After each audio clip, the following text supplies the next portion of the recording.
You want to know what emotional abuse looks like? I wanted to give you some real ideas on what it looks like.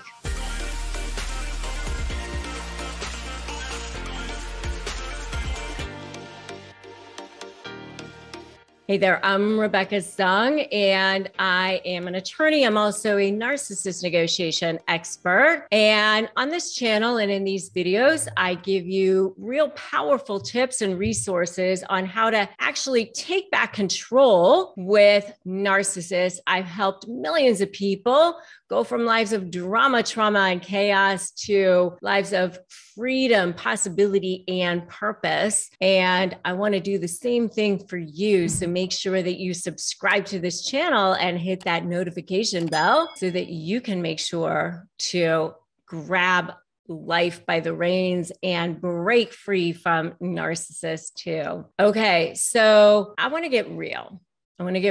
Sometimes it's hard to have a conversation about abuse and about emotional abuse in particular. I mean, a lot of times people only really want to talk about certain types of abuse, and emotional abuse, especially when you are in a toxic situation. I've practiced law for a long time, and they talk about no fault divorce, and people like fault doesn't matter and all that sort of thing. And first of all, I want to dispel a myth, because a lot of times people think, well, no fault divorce means fault never matters. And that is definitely a myth, because no fault just means that you don't have to prove fault in order to get a divorce. Like years ago, you had to prove fault in order to get a divorce. No fault means is you just don't have to prove fault in order to get a divorce. Years ago, you had to have certain grounds like abandonment or something like that. Now you just have to say irretrievably broken or whatever. But it doesn't mean fault never matters. Fault can come into play. For sure, there are times that fault can come into play. Now, emotional abuse is a little bit more tricky, though, because it is much harder to prove in a divorce situation. And suffice it to say, emotional abuse is certainly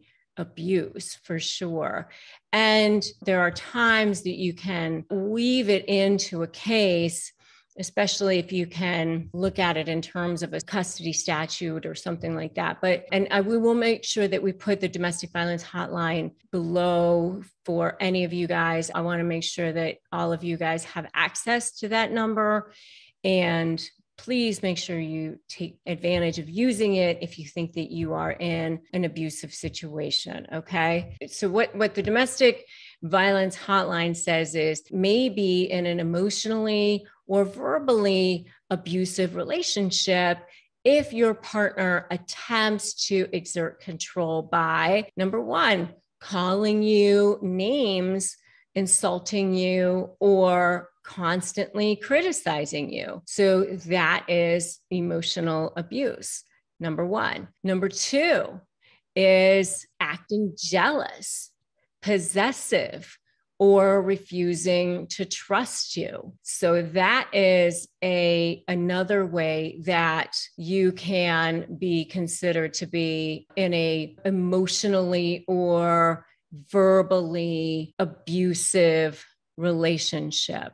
Okay. Especially if somebody is constantly accusing you of doing things just for no reason whatsoever. And I remember one time I had this client. She almost literally looked like a nun. She was this older woman who would wear these cardigan sweaters, like buttoned up to her neck.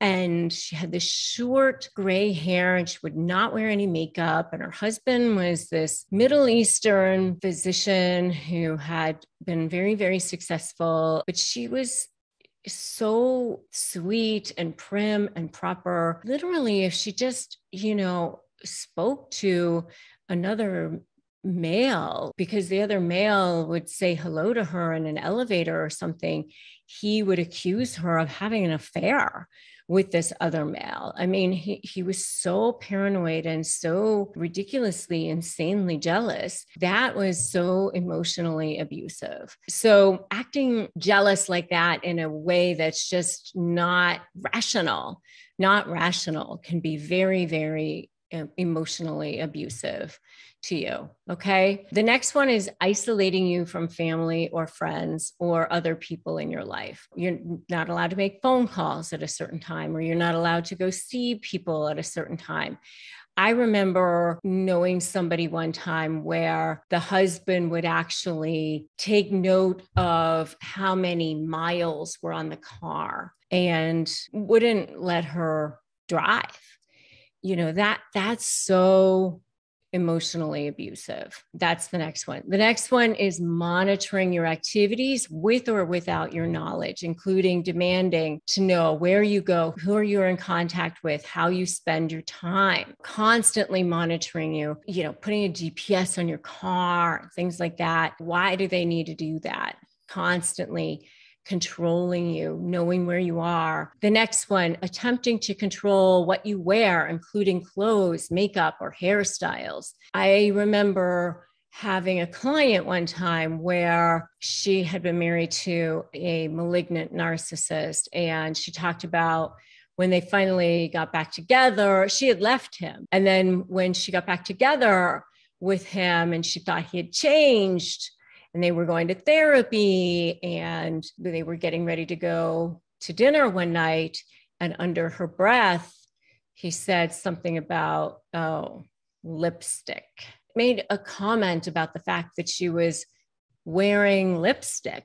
Like, that was so bad. The fact that she was wearing lipstick at all, somehow she was supposed to feel like bad about that in some way, like she was some sort of slut or something. The fact that she had lipstick on, that's another one. The next one is humiliating you in any way, especially in front of others. Just horrible. Any kind of humiliation in front of others is bad. Nothing more needs to be even said about that. Next one is gaslighting you by pretending not to understand or refusing to listen to you, questioning your recollection of facts, events, or sources, trivializing your need if you have feelings, or denying your previous statements.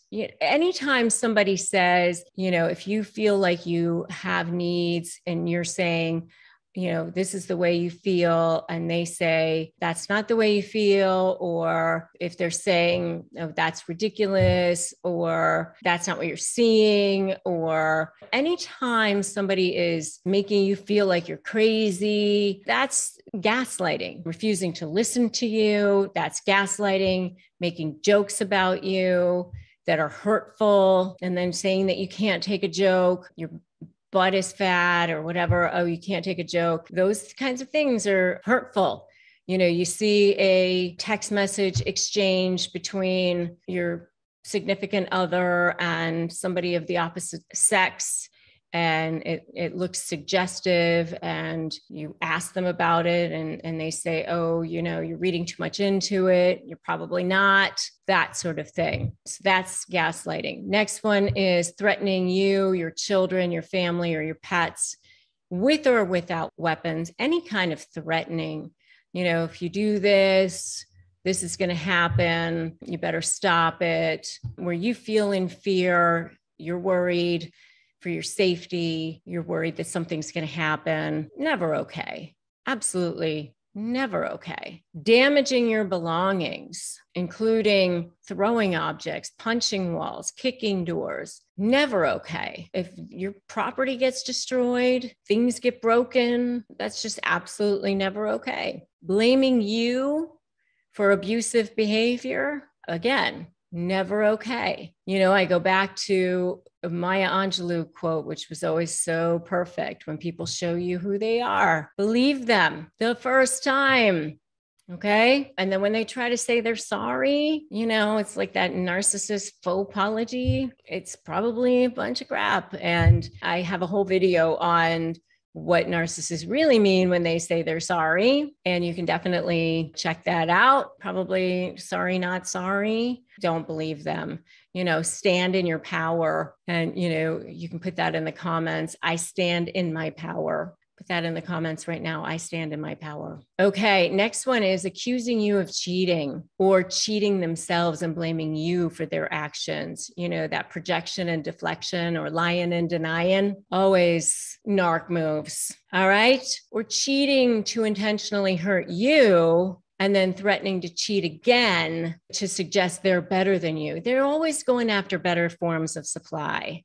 You know that, right? You know that they can get their better forms of supply to try to put you in your place. And then the last one is telling you that you're so lucky to be with them. And I have a whole video, by the way, on narcissists' favorite catchphrases, which you can definitely check out. That's, one of the things that they'll say, like, you're so lucky to be with me. When they say stuff like that, it's just so ridiculous. Don't believe things like that. You'll never find somebody else as good as me. You'll never find anybody else who loves you as much as me. Those are phrases designed to try to control you, okay? Those are all things to try to manipulate you, destabilize you, to keep you under their thumb because they have no sense of self.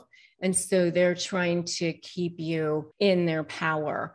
All right. So those are all signs of emotional abuse. Some people I know who are watching this have probably seen a lot of them, maybe even all of them. If that's you, for sure, definitely take advantage of calling that hotline. And I do also have a narcissist quiz here in the description. And I also have a free Crush My Negotiation prep worksheet, which you can grab at winmynegotiation.com. Make sure you subscribe to this channel, hit that notification bell. I upload brand new content every day, and make sure that you also like this video and share it so that other people can get access to this information as well. And I do have a support group in Facebook, Narcissist Negotiators with Rebecca Zung also. So I'm so glad that you're here. Always remember, knowledge is power. You can create the most powerful version of yourself. Today's a great day to start negotiating your best life. Wherever you are is the jumping off point. It is never too late. Never give in, never give up. Today is the day. All right. And I will see all of you guys in the next video.